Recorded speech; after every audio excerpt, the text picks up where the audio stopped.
In April 18, 2019, India's Cabinet Committee on Security, CCS, headed by Indian Prime Minister Narendra Modi, had approved a $1.93 billion procurement of 464 Russian-made T-90 MS main battle tanks, MBTs, for service in the Indian Army.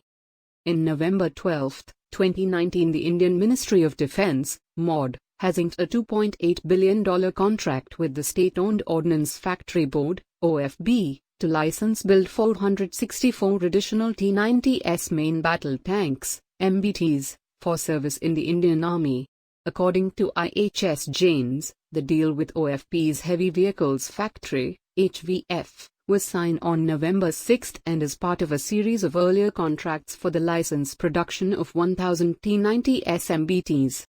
Currently, Indian Army have 2078 T-90 MS, 2,410 T-72 Ajaya, improved version compared to others, 124 Arjun Mk1 tank, 118 Mk1 Arjun tank and 1,000 plus T-54-55, upgraded in 2007 with latest equipment.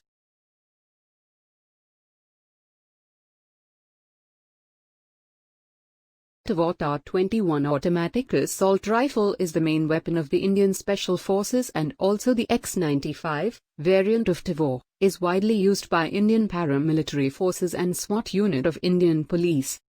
In late 2002, India signed an 880 million rupees, equivalent to 2.7 billion rupees or $38 million in 2019, deal with Israel Military Industries for 3,070 manufactured TAR-21s to be issued to India's Special Forces personnel, where its ergonomics, reliability in heat and sand might give them an edge at close quarters and employment from inside vehicles.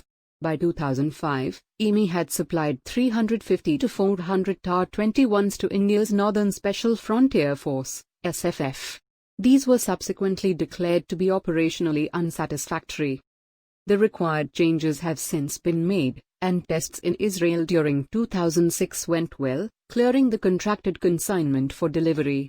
The TAR-21 has now entered operational service, even as India gears up for a larger competition that could feature a 9mm X-95 version. There was an attempt to create an Indian version of the Tavor under license known as Zatara, which was not adopted, and it was made with a few prototypes from OFB. The new Tavor X-95s have a modified single-piece stock and new sights, as well as Turkish-made MK T-40 40mm under-barrel grenade launchers. 5,500 have been recently inducted and more rifles are being ordered.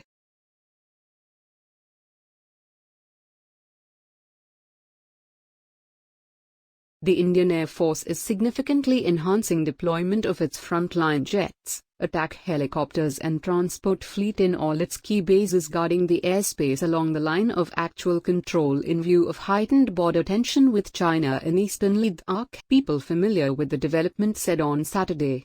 The IAF has also pressed into service a fleet of C-17 Globemaster III transport aircraft as well as C-130J Super Hercules in transporting heavy military equipment and weaponry to several forward bases to further ramp up India's military preparedness in the region.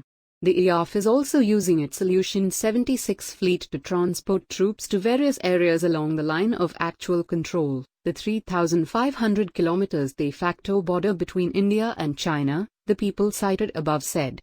They said the force has already moved a sizable number of its frontline Sukhoi 30 Mki, Jaguar, Mirage 2000 aircraft to several key air bases including Leh and Srinagar. It has also deployed Apache attack choppers and Chinook heavy lift helicopters to transport troops to various forward locations.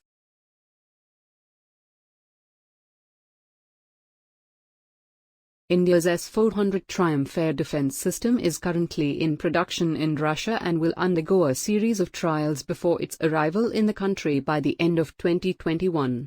Sources said amid tensions with China at the line of actual control in Ladakh, Russia will supply certain kinds of missiles and bombs for the Indian Air Force and the Army as part of emergency procurement.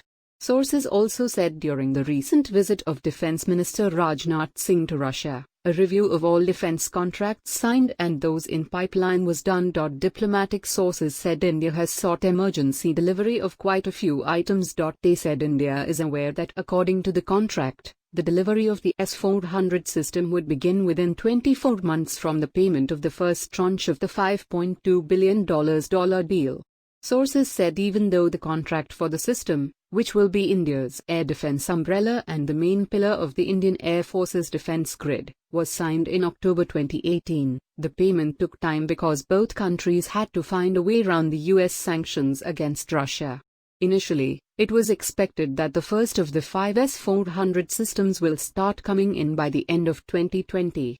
Following this, the rest of the 4 systems will be supplied over a period of 4 years.